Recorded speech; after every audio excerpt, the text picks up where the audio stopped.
নবীকে দোয়া করতে বললেন, রব্বি আদখিলনি মুদখালা সিদকিন ওয়া আখরিজনি মুখরাজা সিদকিন ওয়াজআলনি মিন লাদুনকা সুলতানান নাসীরা।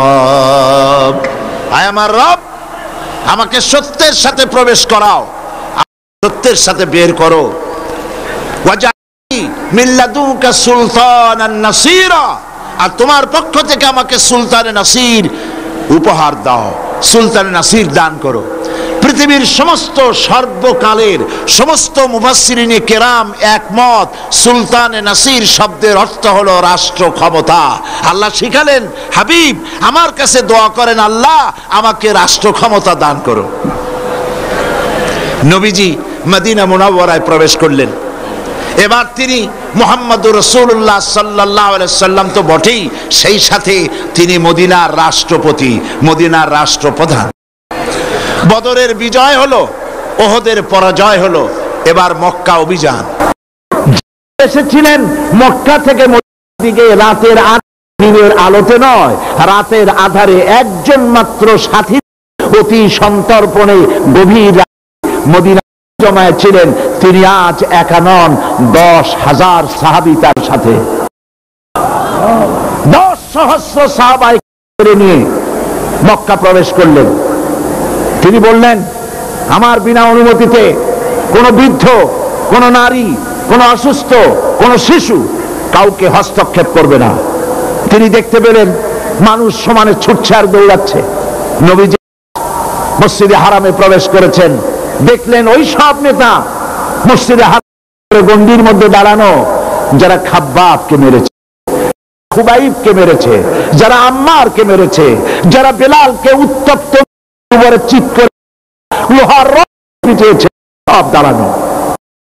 নবীজি তাদেরকে জিজ্ঞেস করলেন, কুরাইশের নেতারা আজকে আমার কাছ থেকে কি ধরনের ব্যবহার আশা করো?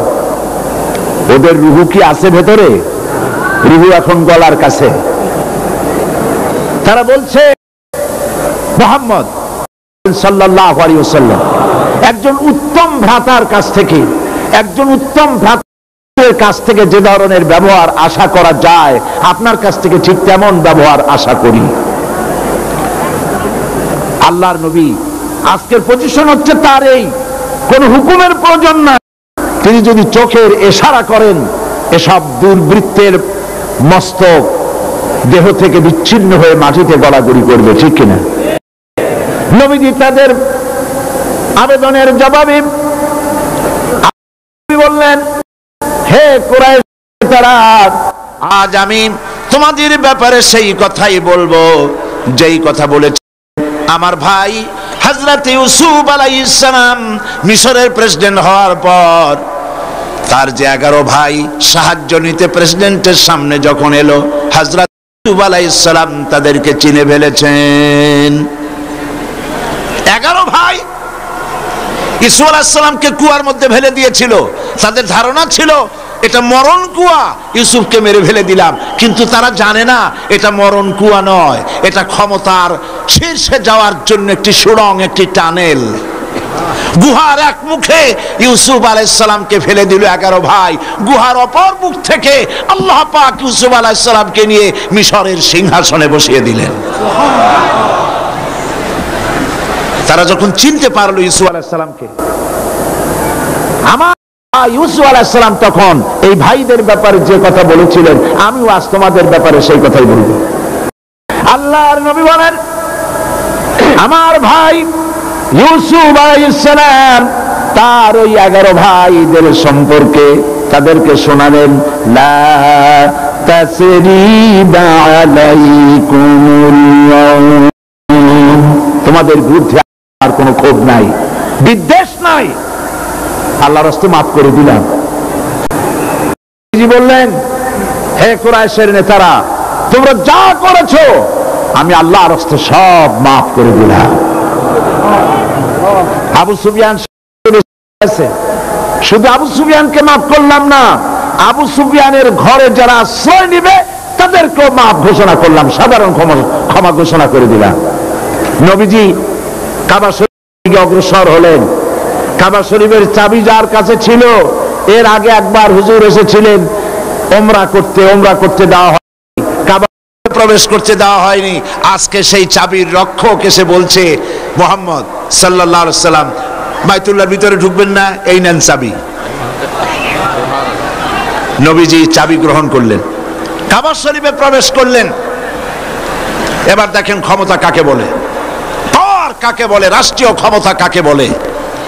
আল্লাহর নবী তার ভেতরে প্রবেশ করে হাতে একখানা লাঠি ছিল, 360টি মূর্তিগুলির মাথার উপরে লাঠি দিয়ে আঘাত এনে নবীজি বললেন, কুল জা আল্লাহু ওয়া যাহাকাল বাতিল ইন্নাল বাতিলা কানা যাহুকা। বলো সত্য সমাগত, মিথ্যা হোক অপসৃত। সমস্ত মূর্তিগুলিকে ঘট করে আছাড় মেরে ভেঙে মার করে দেওয়া হলো। এর নাম পাওয়ার। এর নাম কি? পাওয়ার। নবীজি বেরোলেন, ঘরের থেকে বেরিয়ে সেই চাবি রক্ষকের হাতে চাবিটা দিলেন, এই নাও চাবি, কোন জালিম ছাড়া তোমার কাছ থেকে এই চাবি কেউ গ্রহণ করবে। এই ব্যবহার দেখে লোকটি বলল, ভাবছেন বাদশা হয়ে গেছেন, কিন্তু এখন দেখছি আপনি শুধু বাদশা, আপনি তো অবশ্যই আল্লাহর নবী, এতে আমার কোনো সন্দেহ নাই। আমিও মুসলমান হয়ে গেলাম। লা ইলাহা ইল্লাল্লাহু মুহাম্মাদুর রাসূলুল্লাহ। নবীজি চাবি তার হাতে দিলেন, বললেন, কোন জালিম ছাড়া এই চাবি তোমার কাছ থেকে আর কেউ নিবে না। ওই চাবি আজও পর্যন্ত সেই লোকের বংশধর যারা, তাদের হাতেই থাকে। বাদশা ফাহাদ এই চাবি নেয় না, কারণ নবীজি বলেছেন জালিম ছাড়া এই চাবি কেউ নেবে না। কে চাবি নেবে আর জালিম হবে? নবী করিম সাল্লাল্লাহু আলাইহি সাল্লাম ক্ষমতা এলেন, আইন করে করে মদ বন্ধ করেছেন, জেনা বন্ধ করেছেন, সব বন্ধ করে দিয়েছেন আইন করে। সুতরাং আল্লাহ পাক বলছেন, তা'মুরুনা বিল মারুফ, ভালো কাজের আদেশ দাও। আর আদেশ করতে হলে ক্ষমতায় যেতে হবে, পাওয়ার নিতে হবে। অনেকে বলে মোল্লার দৌড় মসজিদ পর্যন্ত। আপনারাও কি তাই বলেন নাকি? মোল্লার দৌড় মসজিদ নয়, মোল্লার দৌড় তো শুধু মসজিদ নয়, রাষ্ট্র যেখান থেকে পরিচালনা হয় সেই রাষ্ট্রীয় যন্ত্রকে হাতের মুঠায় নেওয়া পর্যন্ত মোল্লার দৌড় চলবে। কবি আফসোস করে বলেছে, মোল্লা কো जो है मस्जिद में देखी आजाद, एक समझते ही इस्लाम की आजाद। কোন মৌলভী সাহেবের যদি মসজিদ ইমামতি মিলে যায়, তাহলে তিনি মনে করেন ইসলামের স্বাধীনতা। ইসলামের স্বাধীনতা হয় না, ইসলামের স্বাধীনতা হয় যখন আলিম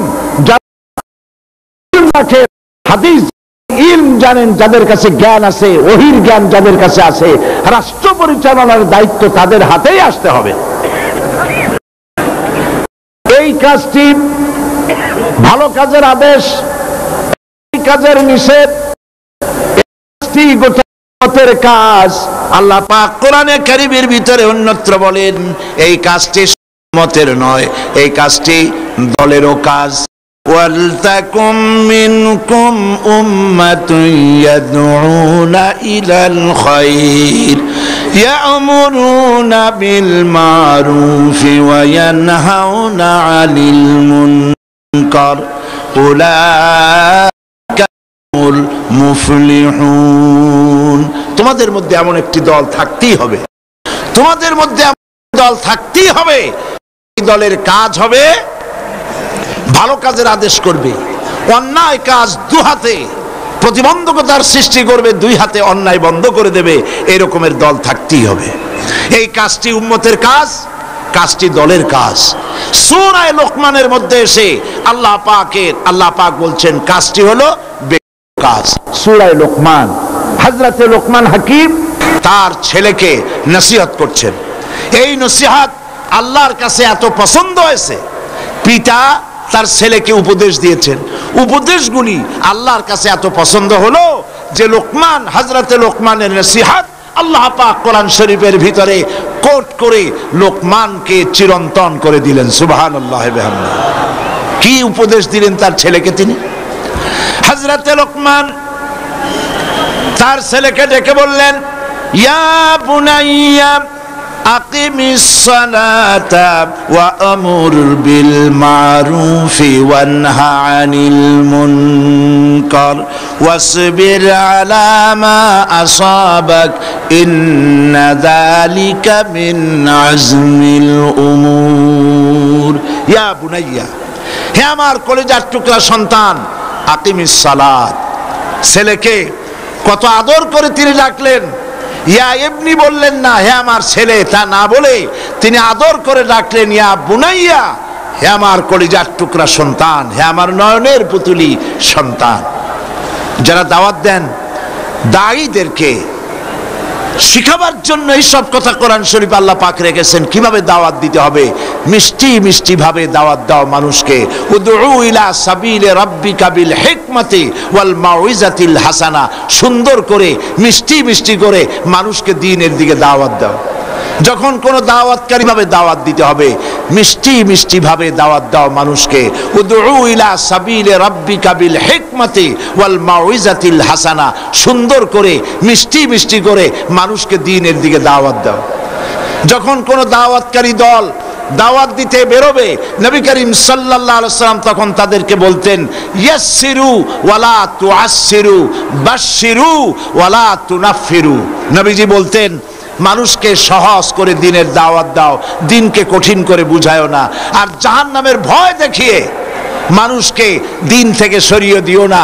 জান্নাতের কথা শোনায় শোনায়া শুভ সংবাদ দিয়ে দিয়ে মানুষকে দ্বীনের পথে ডাকো। সুতরাং তিনি তার ছেলেকে বললেন, ইয়া বুনাইয়া আকিমিস সালাত, নামাজকে প্রতিষ্ঠা করো, নামাজকে প্রতিষ্ঠা করো। আর ওয়া আমুর বিল মারুফ, মানুষকে ভালো কাজের আদেশ দাও। ওয়ানহা আনিল মুনকার, আর মানুষকে অন্যায় কাজ থেকে দুয়াতে মানুষকে ফিরাও। ওয়াসবির আলা মা আসাবাক, আর ধৈর্য ধরো যখন বিপদ আসবে। অর্থাৎ এই কাজগুলি হলো এমন, এই ভালো কাজগুলি করতে গেলে বিপদ আসবে, আর সেই বিপদ আসতে পরে ধৈর্য ধারণ করতে হবে। ইন্না যালিকা মিন আজমিল উমুর, আর মনে রেখে দিও এই কাজগুলি খুব সহজ কাজ না। যাদের বুকের পাটা বড়, যারা সাহসী, এই দাওয়াতের কাজগুলি তাদের জন্য। প্রিয় ভাই সব, আল্লাহ পাক বলছেন হযরতে লোকমান, তার কথা আল্লাহ পাক কোরআন শরীফে ভাবে দিলেন, নামাজকে প্রতিষ্ঠা করো, ভালো কাজের আদেশ দাও, অন্যায় কাজ থেকে মানুষকে ফিরাও। এই টার্গেট ছিল হযরতে লোকমানের, টার্গেট ছিল তরুণ সমাজ, যুবক সমাজ। যুব সমাজ তারা হলো মেইন টার্গেট। যেই সমাজের যুবকরা ভালো থাকে, চরিত্রবান থাকে, সমাজ ভালো হয়। আর যুবকদেরকে চরিত্রবান বানাবার জন্য নামাজের চাইতে উত্তম পন্থা আর নাই। এই জন্য নবী করিম সাল্লাল্লাহু আলাইহি ওয়াসাল্লাম তিনি যুবকদের ব্যাপারে সব সময় দরদি মন তার ছিল। একবার এক মাহফিলের ভিতরে নবীজি বক্তব্য রাখছেন, দেখা গেল হযরতে জারীর রাদিয়াল্লাহু তাআলা বসার জায়গা পান নাই, তিনি এক কোণায় দাঁড়িয়ে আছেন। আল্লাহ নবী দৃষ্টি সেদিকে পড়ল। নবীজি তখন যুবকের দিকে তাকিয়ে নিজের গায়ের চাদর মোবারক তার দিকে ফিকে মারলেন আর বললেন, ইজলিস ইয়া জারীর, হে জারীর, তুমি আমার চাদরের উপরে বসো। হযরতে জারীর নবীজির চাদর হাতে তুলে নিয়া দুই হাতে বুকের সাথে জড়ায় নিলেন। ফাকাব্বালাহা জারীর ওয়া দাম্মাহা ইলাই, তিনি নবীজির চাদরকে বুকের সাথে জড়ায় ধরে চাদরের উপরে চুমা খাইতে লাগলেন আর বলতে লাগলেন, আকরামতানি আকরামাকাল্লাহ কামা আকরামতানি ইয়া রাসূলুল্লাহ। হে রাসূল, আপনি আমাকে সম্মানিত করেছেন, আপনার সম্মান আল্লাহ রাব্বুল আলামিন আরো বাড়ায়া দিন। যুবকরা, যুবকদের টার্গেট ছিল, তারাই ছিল, তরুণরাই ছিল হযরতে লোকমানের টার্গেট, উদ্দেশ্য। তাই তিনি দরদ করে তাদেরকে দাওয়াত দিয়েছিলেন। নবী করিম সাল্লাল্লাহু আলাইহি ওয়াসাল্লাম তিনি বলেছেন, উসিকুম বিশ-শাবাবি খায়রা ফাইন্নাহুম আরাক্কু আফইদা লাকাদ বাসানি আল্লাহু বিল হানাফিয়াতি সামহা ফাহালাফানি আশ-শাবাব ওয়া খালাফানি আশ-শুয়ুখ। হযরতে নবী করিম সাল্লাল্লাহু আলাইহি সাল্লাম বলছেন, আমি তোমাদেরকে নসিহত করছি, তোমরা যেন তোমাদের যুবকদের ব্যাপারে তোমরা অত্যন্ত দরদি মনে হবা, তাদেরকে ভালোবাসবে। কারণ আমি এসেছি পৃথিবীর বুকে, আমি এসেছি উদার পন্থা নিয়ে। তোমরা যুবকদেরকে মহব্বত করবে, যুবকদেরকে ভালোবাসবে।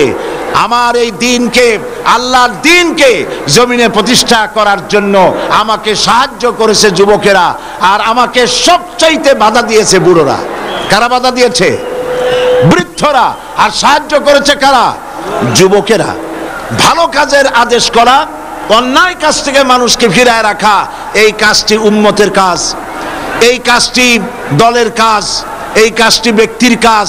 এবার সূরা হজের মধ্যে আল্লাহ পাক বলছেন কাজটি হলো রাষ্ট্রের কাজ। কাজটি কার? রাষ্ট্রের কাজ। রাষ্ট্র যারা পরিচালনা করেন। আল্লাহ রাব্বুল আলামিন বলেন, আল্লাযীনা ইম্মাক্কান্নাহুম ফিল আরদ আকামুস সালাতা ওয়া আতাউজ যাকাতা ওয়া আমারু বিল মা'রুফি ওয়া নাহাউ আনিল মুনকার ওয়ালিল্লাহি আকিবাতুল উমুর। আল্লাহ পাক বলছেন, আমি যদি, মোমেনরা যদি ক্ষমতায় যায়, দিনদার ইমানদার লোকেরা যদি ক্ষমতায় যায়, তাহলে তারা 4 দফা কাজ করে। বলুন, কয় দফা কাজ করে? 4 দফা কাজ, 4খানা কাজ তারা করে। 1 নম্বরে আল্লাযীনা মাক্কান্নাহুম ফিল আরদ আকামুস সালাত, তারা নামাজ প্রতিষ্ঠা করে, তারা যাকাত আদায় করে। নামাজ, নামাজ মুসলমানদের শ্রেষ্ঠ ইবাদত হলো নামাজ। সূরা বাকারার যে আয়াতটি আমি আলোচনা করেছিলাম, উদখুলু ফিস সিলমি কাফা, ইসলামের মধ্যে পরিপূর্ণ দাখিল হয়ে যাও। ইসলামের মধ্যে পরিপূর্ণ হওয়ারও শর্ত হচ্ছে নামাজ। প্রথম শর্ত কি? নামাজ।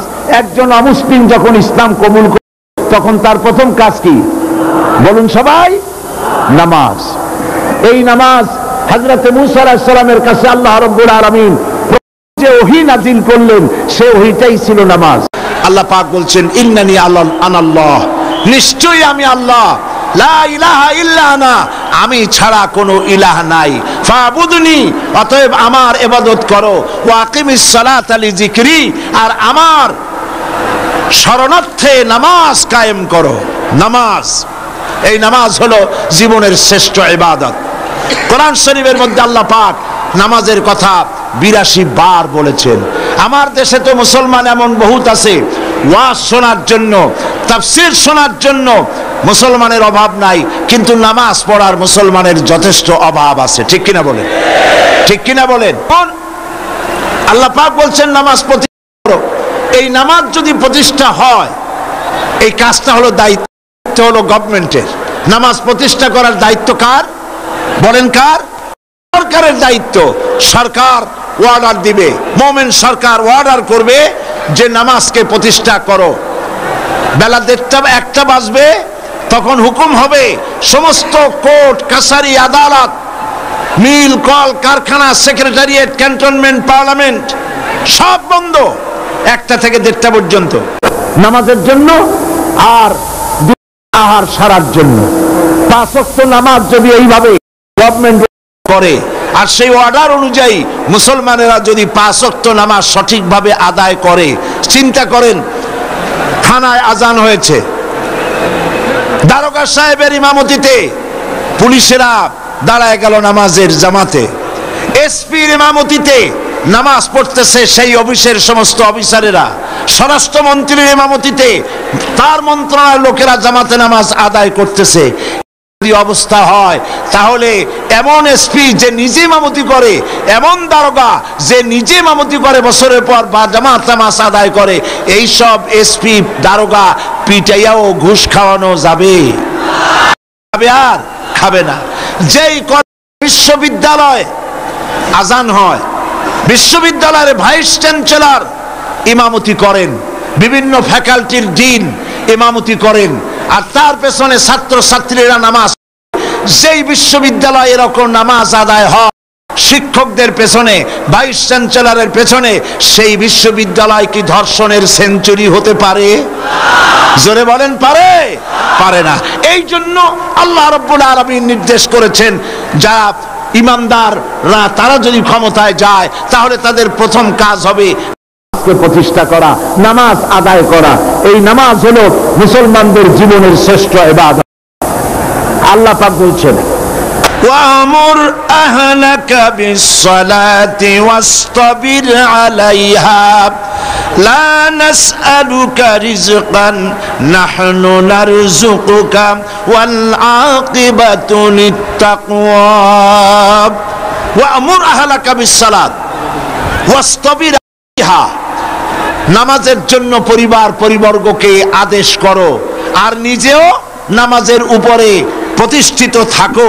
আমি তোমাদের কাছে রিজেক্ট চাই না, রিজেক্ট তো আমি তোমাদেরকে দেই। রিজেক্ট কে দেয়? জোরে বলেন না, কে দেন? আল্লাহ পাক। আমাদের দেশে লক্ষ্য করেন, বাংলাদেশ হচ্ছে সুজলা সুফলা শস্য শ্যামলা দেশ। যেখানে হাত দেবেন সেখানে খাবার পাওয়া যায়, পুকুরে খাবার পাওয়া যায়, পানির মধ্যে হাত দিলে খাবার পাওয়া যায়, গাছে হাত দিলে খাবার পাওয়া যায়, মাটিতে হাত দিলে খাবার পাওয়া যায়।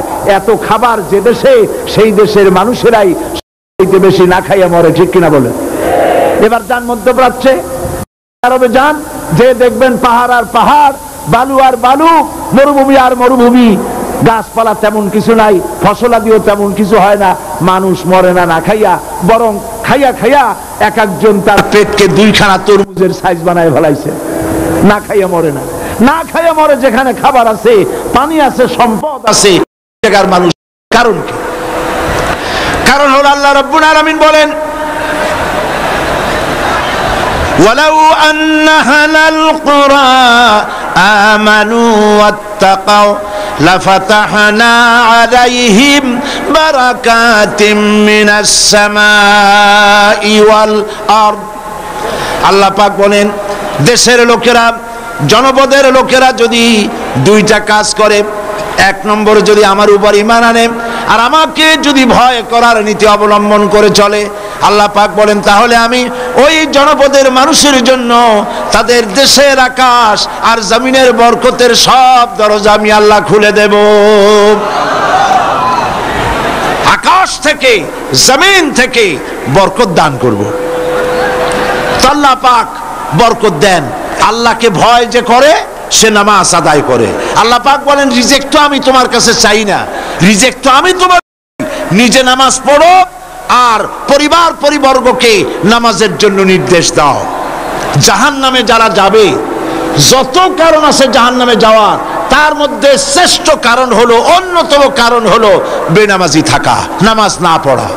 কোরআন বলছে, আল্লাহ রাব্বুল আলামিন কোরআন শরীফের ভিতরে বলছেন, ইয়াতাসাআলুনা আনিল মুজরিমিন মা সালাকাকুম ফি সাকার ক্বালু লাম নাকু মিনাল মুসাল্লিন ওয়া লাম নাকু নুতঈমুল মিসকিন।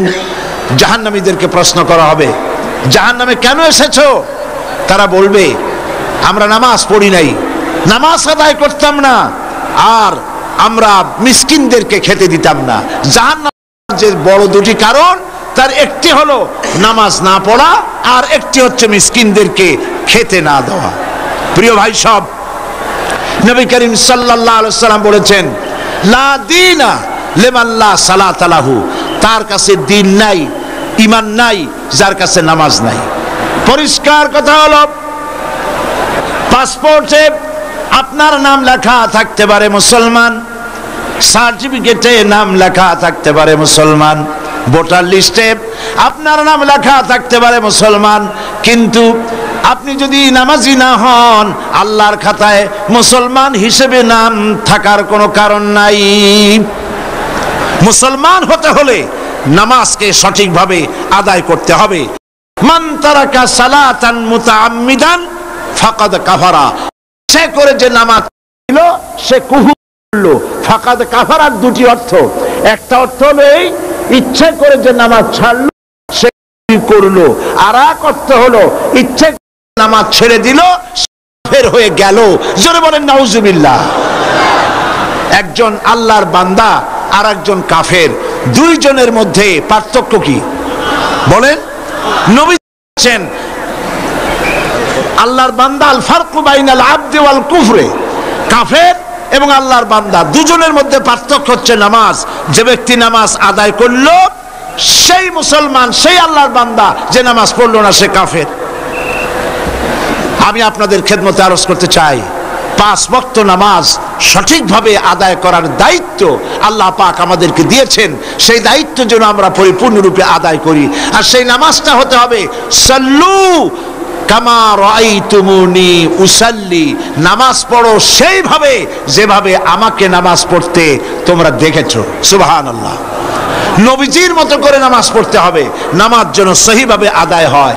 আর এই নামাজই হলো ইন্নাস সালাতা তানহা আনিল ফাহশাই ওয়াল মুনকার। নামাজ মানুষকে অশ্লীলতা এবং পাপাচার থেকে মানুষকে রক্ষা করে।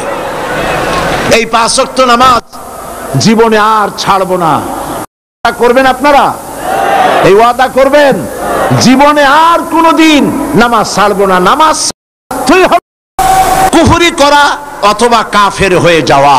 তাহলে আমরা ওয়াদা করি, দুহাত উঁচু করে বলেন, ইয়া আল্লাহ, তোমার পবিত্র নামে কসম করি, শপথ করি, ওয়াদা করি, যতদিন পর্যন্ত মালাকুল মউত আমার মাথার কাছে না আসতেছে ততদিন পর্যন্ত ফরজ নামাজ, ফরজ রোজা, শরীয়তের ওজর ছাড়া আর ছেড়ে দেব না, আর ছেড়ে দেব না, আর ছেড়ে দেব না। এবার জোরে বলেন, ইয়া আল্লাহ, আমার আজকের এই কসম, আমার এই আজকের তাফসীরের মাহফিলের শপথ, আমার মৃত্যু পর্যন্ত আমাকে পালন করার তৌফিক দাও। আমিন আমিন ইয়া রাব্বাল আলামিন। হাত নামান। আল্লাহ পাক বলছেন,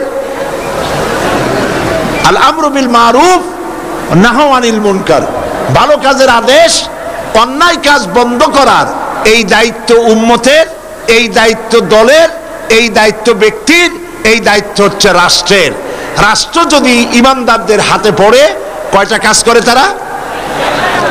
আল্লাযীনা ইম্মাক্কান্নাহুম ফিল আরদ আকামুস সালাত ওয়া আতাউজ যাকাত ওয়া আমারু বিল মারুফি ওয়া নাহাউ আনিল মুনকার। নামাজকে প্রতিষ্ঠা করবে, যাকাত আদায় করবে, ভালো আদেশ করবে, আর অন্যায় কাজ দুহাতে বন্ধ করে দেবে। এটা হলো দায়িত্ব।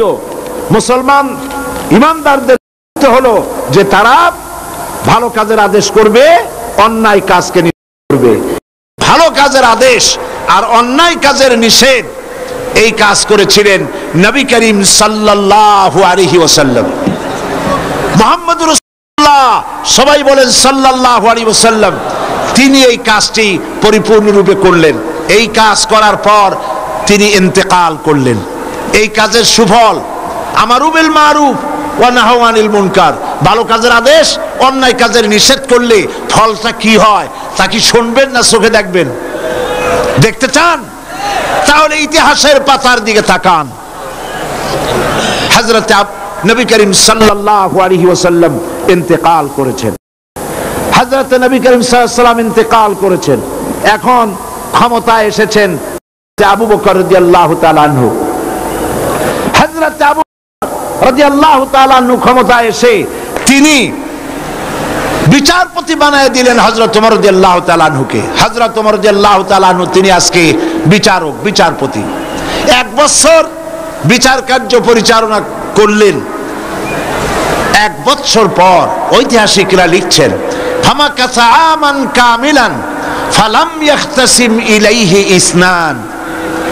1টি বছর চলে গেল, বিদায় হয়ে গেল। হযরত ওমর রাদিয়াল্লাহু তাআলা আনহুর বিচারালয়ে 2টা লোক এরকম এলো না যে একজন আরেকজনের বিরুদ্ধে কোনো মামলা দায়ের করার জন্য কেউ হযরত ওমরের দরবারে আসলো না। সুবহানাল্লাহ বলবেন না? সুবহানাল্লাহ বলবেন না?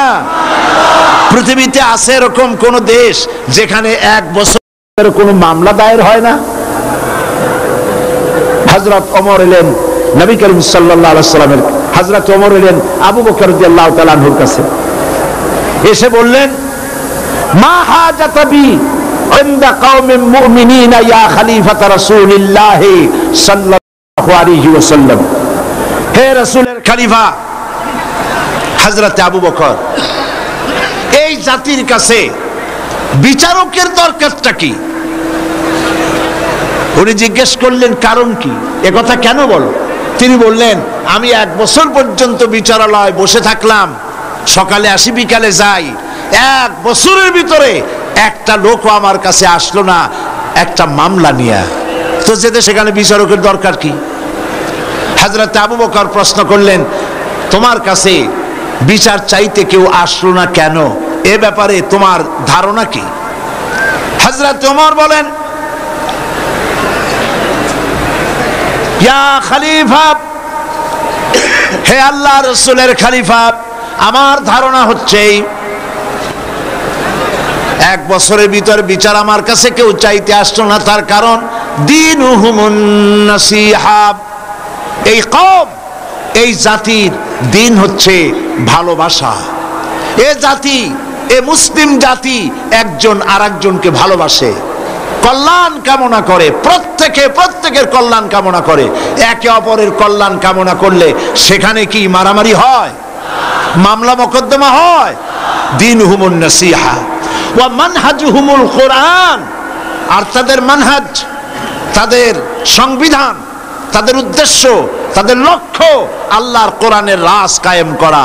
আল্লাহর কোরআন হচ্ছে তাদের সংবিধান।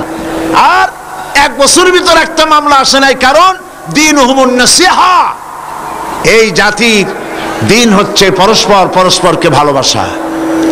ওয়া আমালুহুম আল আমরু বিল মারুফ ওয়া নাহাউ আনিল মুনকার, আর তাদের আমল হলো একজন আরেকজনকে ভালো কাজের আদেশ দেয় আর অন্যায় কাজ দুহাতে ফিরায়।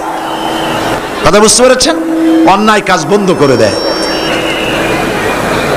ওয়াইদা মারিদু আহাদুহুম আদুহু, যখন এদের মধ্যে কেউ অসুস্থ হয় তাহলে তখন তারা সকলে তাকে দেখে সেবা শুশ্রূষা করে। ওয়াইজা ইফতাকারা নাসারুহু, আর যখন তাদের মধ্যে কেউ ফকির হয়ে যায়, গরিব হয়ে যায়, তখন তাদের সাহায্য করার জন্য লোকেরা এগিয়ে আসে। ফামাযা ইয়াখতাসিমুনা ইলাইয়া ইয়া খলিফাতা রাসূলিল্লাহ সাল্লাল্লাহু আলাইহি ওয়াসাল্লাম, এই যখন জাতির অবস্থা, তখন কোন দুঃখে আমার কাছে মামলা নিয়ে লোকেরা এসে হাজির হবে? এই জন্যই আমার কাছে মামলা নিয়ে কেউ আসে না। এই জন্য কাজটি হলো আমারু বিল মারুফ ওয়া নাহু আনিল মুনকার। এই কাজটা করলেই জমিনে শান্তি প্রতিষ্ঠা হবে, দেশ সুখী হবে, সমৃদ্ধশালী হবে। আলহামদুলিল্লাহ বলি। দেখুন নবী করিম সাল্লাল্লাহু আলাইহি ওয়াসাল্লাম বলছেন, ফাওয়াল্লাযী নাফসি বিয়াদিহি লা তা'মুরুন্না বিল মারুফ ওয়া লা তানহাউন্না আনিল মুনকার। আল্লাহর নবী বলেন, আল্লাহ পাকের কসম করে বলি, যার হাতের ভিতরে মুহাম্মদ সাল্লাল্লাহু আলাইহি ওয়াসাল্লামের জীবন, তার কসম করে বলি, তোমাদেরকে অবশ্যই ভালো কাজের আদেশ করতে হবে আর অন্যায় কাজ থেকে মানুষকে ফিরায় রাখতে হবে। তোমরা যদি এই কাজটি না করো, আউলা ইউসাল্লিতান্নাল্লাহু আলাইকুম শিরারাকুম, এই কাজ যদি তোমরা না করো, তোমাদের উপরে দুশ্চরিত্র দুষ্ট লোকদেরকে তোমাদের শাসক বানায়া দেওয়া হবে। বুঝছেন কথা? বুঝেছেন? হয়েছিল না? মুসাল্লাত আল্লাহ করে দেন নাই দুষ্ট লোকদের। সুতরাং এই অবস্থায় আমারু বিল মারুফ নাহি আনিল মুনকারের দায়িত্ব যদি পালন তোমরা না করো, তাহলে কি হবে? সব থেকে খারাপ লোকদেরকে শাসক বানায় দেওয়া হবে। আর ওই সময় সুম্মা ইয়াদউহু খিয়ারাকুম, এই সময় তোমাদের লোকেরা, তোমাদের ভালো ভালো লোকেরা যতই দোয়া করুক না কেন আল্লাহর দরবারে, লা ইউস্তাজাবা লাকুম, আল্লাহর কাছে দোয়া মঞ্জুর হবে না। নাউযুবিল্লাহ পড়েন। তাহলে কাজটা হলো এই, মানুষকে ভালো কাজের আদেশ দিতে হবে, অন্যায় কাজ থেকে ফিরাতে হবে। নবীজি বলেছেন, মান রা মিনকুম মুনকারান ফালিয়ুগাইয়িরহু বিয়াদি ফাইন লাম ইয়াস্তাতি ফাবিলিসানি ফাইন লাম ইয়াস্তাতি ফাবিকলবি ওয়া যালিকা আযাফুল ঈমান। আল্লাহর নবী বলছেন, কোন অন্যায় কাজ যদি দেখো, দুই হাতে বন্ধ করে দাও। হাত দিয়ে বন্ধ করো, কি শক্তি প্রয়োগ করো। যদি না পারো ফাবিলিসানি, জবান দিয়ে বন্ধ করো। যদি তাও না পারো ফাবিকলবি, মনে মনে কি কন্ত। এইটাই হলো গলত অর্থ, এটাই হচ্ছে গলত অর্থ। দেশের মধ্যে মদ চলে, জুয়া চলে, জেনা চলে, ব্যভিচার চলে। আপনি মুখ দিয়েও বাধা দিলেন না, হাত দিয়েও বাধা দিলেন না, মনে মনে ঘৃণা করলেন, তাতে হইল কি? তাতে কিছু হবে? হবে না। এর প্রত্যেকটি শব্দের পেছনে হচ্ছে ফালিয়ুগাইয়িরহু, পরিবর্তন করে দাও। হাত দিয়ে পরিবর্তন করে দাও, কথা বলে পরিবর্তন করে দাও, অন্তর দিয়ে। অন্তর দিয়ে কিভাবে? অন্তর দিয়ে এইভাবে করো যে মনে মনে কল্পনা করো, চিন্তা করো, সমাজ থেকে এই অন্যায় কিভাবে তুমি দূরীভূত করবে। এই চিন্তাও যদি না করো, তাহলে ইমানের খাতায় নামও থাকবে না। ওয়াযালিকা আযাফুল ঈমান, এটাই হলো ইমানের দুর্বলতম অংশ। তাহলে ইমান তিন প্রকার হলো এখানে, first class, second class, third class. আপনারা কোন ক্লাসে যেতে চান? কোন ক্লাসে যেতে চান? ফার্স্ট ক্লাসে যেতে চান, তাহলে দু হাতে বাধা দিন। আর যদি সাহস না হয়, অন্তত মনে মুখে মুখে আপনি মুখে বাধা দিন। তাও যদি না পারেন কেউ, থার্ড ক্লাসের কিন্তু কোনো দাম নাই। থার্ড ক্লাস যদি কেউ, মেট্রিকে থার্ড ক্লাস, বিএতে, ইন্টারমিডিয়েটে, মাস্টার্সে, সব জায়গায় থার্ড ক্লাস। এই সার্টিফিকেট নিয়ে কোনো জায়গায় চাকরি করতে যাবেন, আপনার অ্যাপ্লিকেশন দুনিয়ার 14 গোষ্ঠীর থার্ড ক্লাস দেখে বলবে, বাবা অ্যাবাউট টার্ন করো, বাড়ির দিকে ডবল মার্কস করো। থার্ড ক্লাসের দাম নাই, দাম হলো ফার্স্ট ক্লাসের। ফার্স্ট ক্লাস মোমেন্ট হতে হবে, বাধা দিতে হবে দুই হাতে। আজ শহরে বন্দরে অশ্লীলতা ছেয়ে পড়েছে চতুর্দিকে, ঠিক কিনা বলেন? সিনেমার পোস্টার, অশ্লীল পোস্টার দিয়ে সে আছে শহর বন্দর, মোমেনারা দেখে আর হেঁটে যায়।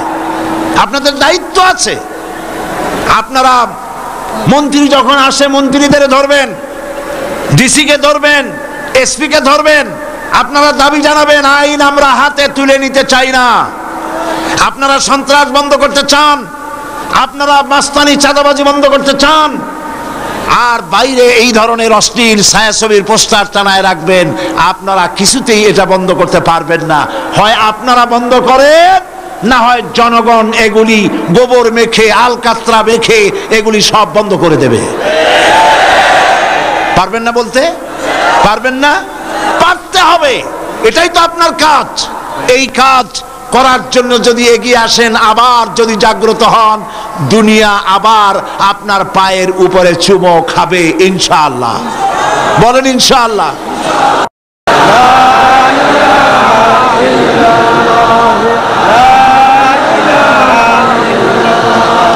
লা ইলাহা ইল্লাল্লাহ, লা ইলাহা ইল্লাল্লাহ, লা ইলাহা ইল্লাল্লাহ, লা ইলাহা ইল্লাল্লাহ মুহাম্মাদুর রাসূলুল্লাহ। প্রিয় ভাই সব, এই পৃথিবীতে আল্লাহ পাক মুসলমানদের বানাইছেন শ্রেষ্ঠ জাতি। সেই শ্রেষ্ঠ জাতি মুসলমান আজ পৃথিবীতে প্রধানত কাফেরে লাথি মারে, ইহুদিরা লাথি মারে, খ্রিস্টানেরা লাথি মারে, মুশরিকরা লাথি মারে। মুসলমান আজ ফুটবলের মতো হয়ে গেছে। নাউজুবিল্লাহ, বলেন নাউজুবিল্লাহ। এমন সময় তো ছিল যখন 8খানা দুইজনে ভাগ করে খেয়ে, আধা গ্লাস পানি 4-5 জনে ভাগ করে খেয়ে যুদ্ধ করেছে। রোমানদের বিরুদ্ধে, পার্সিয়ানদের বিরুদ্ধে যুদ্ধ করে, মিশর থেকে শুরু করে, মরক্কো থেকে করে রাবাত পর্যন্ত সারা পৃথিবীর অর্ধেকটা পৃথিবী মুসলমানদের পায়ের তলায় এসে গেছিল। আমরা তো সেই মুসলমান, ঠিক কিনা? আজ 140 কোটি মুসলমান, দাম নাই। হযরতে সাদ বিন আবি ওয়াক্কাস রাদিয়াল্লাহু তাআলা আনহু 60,000 সৈন্য নিয়ে পারস্যের বহরজ নগর অবরোধ করে দরিয়ার পাড়ে চলে গিয়েছেন। জিজ্ঞেস করলেন সাহাবীদের, ইসলাম কি এই পর্যন্ত রাখবে না ইসলামের পতাকা নদীর ওপারেও তুলবে? এমন এক সময় ছিল যখন জঙ্গলের প্রাণীরাও আমাদের কথা শুনতো। সুবহানাল্লাহ বলেন। সাহাবীরা বললেন, সেনাপতি আপনি যেভাবে নির্দেশ করবেন আপনার নির্দেশ অনুযায়ী আমরা সেটা ফলো করব। আমরা আল্লাহর ইসলামকে, ইসলামের পতাকাকে এই পার পর্যন্ত নয় বরং নদীর ওপারেও আফ্রিকার ভূখণ্ডেও উড়াতে চাই। হযরতে সাদ বললেন, তাহলে আমার সঙ্গে দরিয়ার ভিতরে ঝাঁপায় পড়ো। অন্ধকার রাত, তরঙ্গমালা, উত্তাল তরঙ্গমালার উপর দিয়ে হযরতে সাদ 60,000 সাহাবী নিয়ে, মুসলমানদের নিয়ে ঝাঁপায় পড়লেন নদীর বুকে আর বললেন, আমার সাথে পড়ো, নাস্তাইনু বিল্লাহি ওয়া নাতাওয়াক্কালু আলাইহি হাসবুনাল্লাহু নি'মাল ওয়াকিল নি'মাল মাওলা ওয়া নি'মান নাসীর। অন্ধকার রাতে উত্তাল তরঙ্গমালার মধ্য দিয়ে ঘোড়ায় সওয়ার হয়ে উচ্চ বাহিনী আর অশ্বারোহী সাহাবায়ে কেরাম নদীর ওপারে চলে গেলেন। বিশ্বকবি আল্লামা ইকবাল বলেন, দস্ত দস্ত হ্যায়, দস্ত দস্ত হ্যায়, দরিয়া ভি না ছোড়ে হাম, দস্ত দস্ত হ্যায়, दरिया भी न छोड़े हमने, बहरे जुल्मत पे दौड़ा दिए घोड़े हमने। প্রান্তর তো প্রান্তর, অন্ধকার রাতে উত্তাল তরঙ্গমালার উপর থেকে ঘোড় সওয়ার হয়ে আমরা আফ্রিকার ভূখণ্ড ইসলামের পতাকা উড্ডীন করেছি। আমরা সেই মুসলমান। দরিয়া পাড়ি দিয়ে মুসলমানেরা চলে গেল। একটা ঘোড়া, একটা উট হারায় গেল না। একজন সাহাবীও পানিতে ডুবে গেলেন না। ওপারে যাওয়ার পর কাফের সরকার বুঝতে পারলো যারা তারা ইসলামকে প্রচার করার জন্য এসেছে, বলল এদেরকে জঙ্গলের পাশে থাকতে দাও, জঙ্গলি প্রাণীরা তাদের খেয়ে শেষ করে দেবে, যুদ্ধ করা লাগবে না। হযরতে সাদ এই ব্যাপার বুঝতে পারলেন। তিনি তার সঙ্গীদের বললেন, একটা মঞ্চ তৈরি করো। একটা মঞ্চ তৈরি করা হলো। মঞ্চের উপরে দাঁড়িয়ে হযরতে সাদ জঙ্গলের দিকে ফিরে ঘোষণা করলেন, ইয়া আইয়াতুহাল হাশারাতু ওয়াসসিবাউ নাহনু আসহাবু রাসূলুল্লাহ সাল্লাল্লাহু আলাইহি ওয়াসাল্লাম ফারজিউ ফাইন্না নাজিলুন ফামান ওয়াজাদনা বা'দাহু কাতালনাহু। হে জঙ্গলের হিংস্র প্রাণীরা, আমরা রাসূলুল্লাহর সাহাবী, ইসলাম প্রচার করার জন্য এসেছি। আজকে রাত এখানে কাটাবো। আমাদের নিরাপত্তার জন্য এই জঙ্গলের ভেতরে যত হিংস্র পশু আছো সব বেরিয়ে যাও। আমার এই ঘোষণার পর যদি কোনো হিংস্র প্রাণীকে যদি এখানে আমাদের সামনে পাই, তরবারি দিয়ে তার ফয়সালা করা হবে। জঙ্গলি মানুষগুলি, আফ্রিকার মানুষেরা চিন্তা করতে লাগলো, এ পাগলেরা কয় কি? পাগলদের কথা, মানুষের কথা জঙ্গলি প্রাণীতে শুনবে নাকি? তারা দেখতে পেল, তাদের সকলের চক্ষুকে অবাক করে দিয়ে দেখা গেল জঙ্গলের ভিতর থেকে বাঘের লাইনে বাঘ, সাপের লাইনে সাপ, সিংহের লাইনে সিংহ, যার যার লাইনে যার যার আন্ডা বাচ্চা মুখে করে নিয়া জঙ্গলের এই প্রান্ত থেকে অপর প্রান্ত পর্যন্ত এই এলাকা ছেড়ে চলে গেল। এমন দিন ছিল যখন মুসলমানেরা এভাবে করে আল্লাহর দিন জমিনে প্রতিষ্ঠা করেছে, জঙ্গলি প্রাণীরা পর্যন্ত কথা শুনেছে। আর আজাব 140 কোটি মুসলমান, পৃথিবীতে আজ মুসলমানের দাম নাই। কোরআনের ভিতরে বলেছেন ওয়ালা তাহিনু ওয়ালা তাহজানু ওয়া আনতুমুল আ'লাউনা ইন কুনতুম মুমিনিন। কোনো ভয় নাই, কোনো চিন্তা নাই যদি তোমরা মুমিন হও। আল্লাহ পাক বলেন তোমাদেরকে আমি জয়ী করব। 10 জন ইমানদার সাবির ধৈর্যধারী মুত্তাকি 10 জন যদি হও, 100 কাফেরের উপরে বিজয় দেব। 100 যদি হও, 1000 কাফেরের উপরে আল্লাহ রাব্বুল আলামিন বিজয় দান করবেন। এটি আল্লাহ পাকের ওয়াদা। মুতার প্রান্তরে জিহাদ হবে, যুদ্ধ হবে। করিম সাল্লাল্লাহু আলাইহি ওয়াসাল্লাম তিনি বললেন রোমানরা আসতেছে 1 লক্ষ সৈন্য নিয়ে, আর নবীজি মাত্র 300 3000। তিনি 3000 সাহাবীদেরকে প্রস্তুত করলেন। কতজনের মোকাবেলায়? 1 লক্ষের মোকাবেলায় 3000। মাত্র 3000। নবীজি বললেন এই জাতি সেনাপতির দায়িত্ব পালন করবে জায়েদকে দাঁড় করায় দিলেন। এরপরে জায়েদ যদি না থাকে, যদি সে শহীদ হয়ে যায়, আমার চাচাতো ভাই জাফর বিন আবি তালেব সেই হবে সেনাপতি। সেও যায়, শহীদ হয়ে যায়। আব্দুল্লাহ বিন রাওয়াহা, 3 জনের নাম নিলেন নবীজি। 3 জনের বুঝতে কষ্ট হলো না, এই জিহাদের ভিতরে একজনও আর ফিরবে না, যেহেতু নবীজি বলেছেন একজনের পর একজনের কথা। আর যদি 3 জনের কেউ না থাকে তোমরা বানায় নিও আর একজন। নবীজি বললেন তোমরা 3 জন চলে যাও, যার যার স্ত্রী আর মা বাবার কাছ থেকে অনুমতি নিয়ে আসো। হযরতে জায়েদ বলেন ইয়া রাসূলুল্লাহ, আমার তো আর যাওয়ার কোনো জায়গা নেই, আপনি আমার হযরত আয়েশা আমার মা, আপনি অর্ডার মেনে নিয়েছি। হযরতে জাফর তিনি চলে গেলেন তার বাড়িতে, নিজের স্ত্রীকে ডেকে বললেন প্রাণের স্ত্রী, আল্লাহ নবী আমাকে জিহাদের জন্য আমাকে বলেছেন, আমি জিহাদের ময়দানে চললাম, আমি তোমার কোন হক আদায় করতে পারি নাই। আমার বাচ্চাগুলিকে দেখো, তারা যেন আমি যে রাস্তায় জীবন দিলাম সেই রাস্তায় যেন তারা তৈরি হয়ে যায়।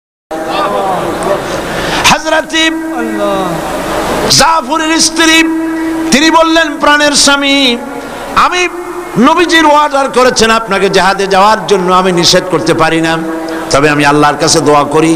2 খানা হাত উত্তোলন করে তিনি দোয়া করলেন, রব্বুল আলামিন আমার স্বামী নবীর নির্দেশে জিহাদের ময়দানে যেতেছে, তুমি দয়া করে তাকে জিহাদের ময়দান থেকে গাজী বানাই আমার কাছে ফিরাইয়া দিও। হযরত জাফর তরবারি উন্মুক্ত করে তরবারির উল্টা পিঠ দিয়া হযরতে জাফর তার স্ত্রীর হাতের উপর মৃদু আঘাত করলেন আর বললেন, শোনো স্ত্রী, উল্টা দোয়া করো না। আল্লাহর নবী আমার নাম 2 নম্বরে বলেছেন, আমি যে আজকের এই জিহাদের ময়দানে শহীদ হয়ে যাব এতে কোনো সন্দেহ নাই। তিনি চললেন, স্ত্রী কাঁদে, বাচ্চা ছেলেগুলি পিছনে পিছনে আব্বা আব্বা বলে কান্দে। হযরতে জাফর একবারের জন্য পিছনের দিকে ফিরে দেখলেন না কে কান্দে। প্রিয় ভাইয়েরা, হযরতে আব্দুল্লাহ বিন রাওয়াহা ওই দিন ছিল তার বাসর সজ্জা, নতুন বিবাহ করেছেন, বাসর রাত আজ। চলে গেছেন বাড়িতে, তারপর বাইরের থেকে শুনতে পান স্ত্রী কোরআন শরীফ তেলাওয়াত করতেছেন। হযরতে রাওয়াহা বলছেন, হযরতে আব্দুল্লাহ বলছেন, প্রাণের স্ত্রী, আমি তোমার স্বামী এসেছি, একটু কোরআন পড়া বন্ধ করো, আমার একটু কথা শোনো। নবীজি আমাকে জিহাদের ময়দানে যাওয়ার জন্য অর্ডার করেছেন, আমি জিহাদের ময়দানে যাচ্ছি, আমি তোমার কোনো হক আদায় করতে পারি নাই, তুমি আমাকে আল্লাহর হস্তে মাফ করে দিও।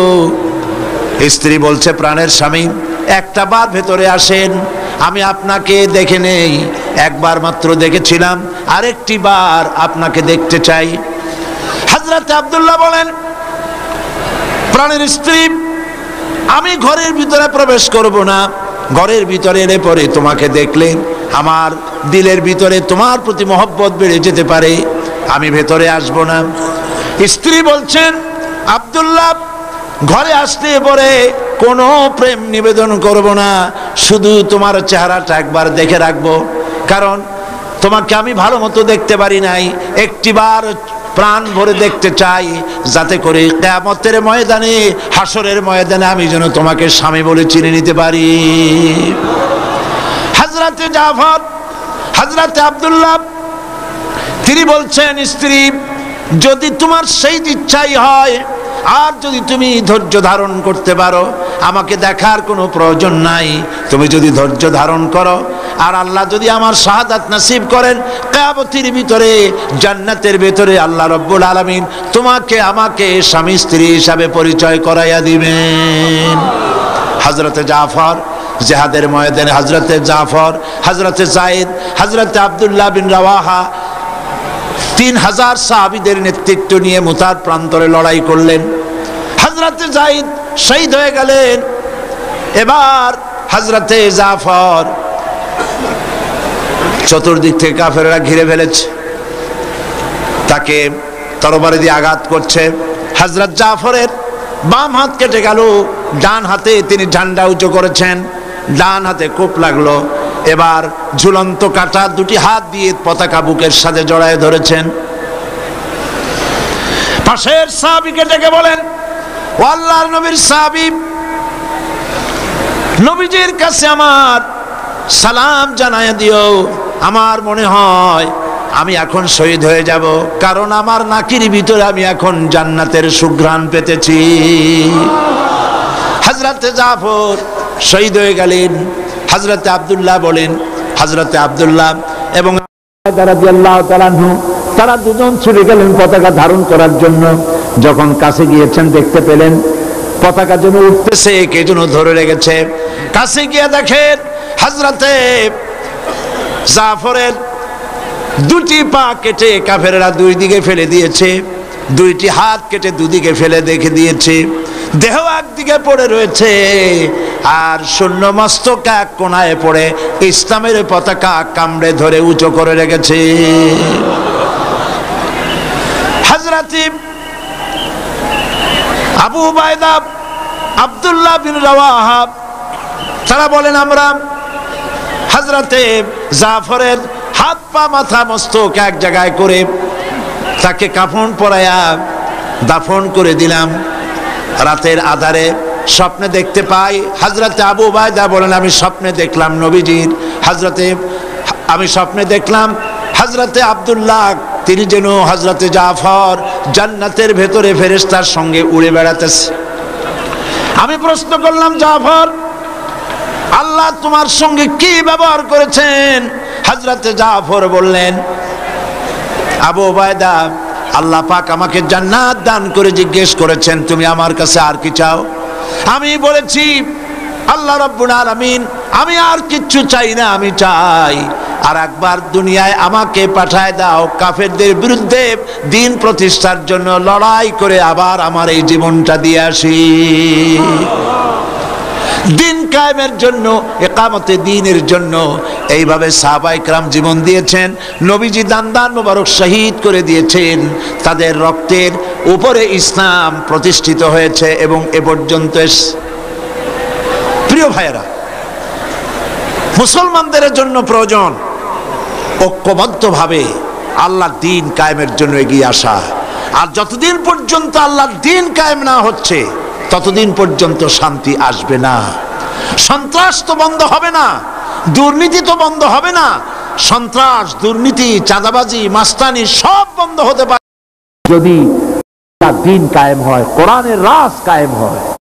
কোরআন শরীফ শুধু পড়ার জন্য আসে নাই, শুধু তেলাওয়াত নয়, শুধু মাথায় রাখার জন্য নয়, শুধু চুমা খাওয়ার জন্য নয়, শুধু বুকে লাগাবার জন্য নয়। কোরআন এসেছে আইন নিয়ে, বিধান নিয়ে। কোরআন এক সংবিধান। কোরআন দেশ পরিচালনার জন্য, পৃথিবী পরিচালনার জন্য কোরআন এসেছে। এই কোরআনের অনুসরণ, অনুকরণ যদি করতে পারি, আবার মুসলমানদের শান্তি হবে, বিশ্ববাসীদের জন্য আবার শান্তি ফিরে আসবে। এই জন্য আল্লাহ রাব্বুল আলামিন বলছেন, কুনতুম খায়রা উম্মাতিন উখরিজাত লিন্নাসি তা'মুরুনা বিল মা'রুফি ওয়া তানহাউনা আনিল মুনকার। তোমরা শ্রেষ্ঠতম জাতি, তোমরা শ্রেষ্ঠ জাতি, উত্তম জাতি। তোমাদের কাজ হলো ভালো কাজ করবে, ভালো কাজের আদেশ করবে, অন্যায় তুয়াতে ফিরায় দেবে। দেশে আজ মদ চলছে, জুয়া চলছে, অশ্লীলতা চলছে, পাপাচার চলছে, এগুলি বন্ধ করতে হবে। নবী করিম সাল্লাল্লাহু আলাইহি ওয়াসাল্লাম দ্বীন প্রতিষ্ঠা করেছেন মোহব্বত দিয়ে, ভালোবাসা দিয়ে। সুবহানাল্লাহ বলেন। আল্লাহ রাব্বুল আলামিন বলেছেন, ফাবিমা রাহমাতিম মিনাল্লাহি লিনতা লাহুম ওয়ালাউ কুনতা ফাজ্জান গালিজাল কলব লানফাদ্দু মিন হাওলিক। আল্লাহ পাক বলেন, হে নবী, আপনার দিল রব্বুল আলামিন নরম করে দিয়েছেন, ভালোবাসা দিয়ে ভর্তি করে দিয়েছেন। যদি আপনার দিলের মধ্যে করুণা রহমত আল্লাহ না দিতেন, আপনার পাশের থেকে মানুষগুলো সব ছিটকে যেত। কিন্তু আপনার দিলটা নরম হওয়ার কারণে মানুষ আপনার সাথে এসে জোড়ে আর সরে যায় না। মোহব্বত দিয়া দিন প্রতিষ্ঠা হয়েছে, মোহব্বতের উপরে, ভালোবাসার উপরে, প্রেম দিয়ে, ভালোবাসা দিয়ে দিন প্রতিষ্ঠিত হয়েছে।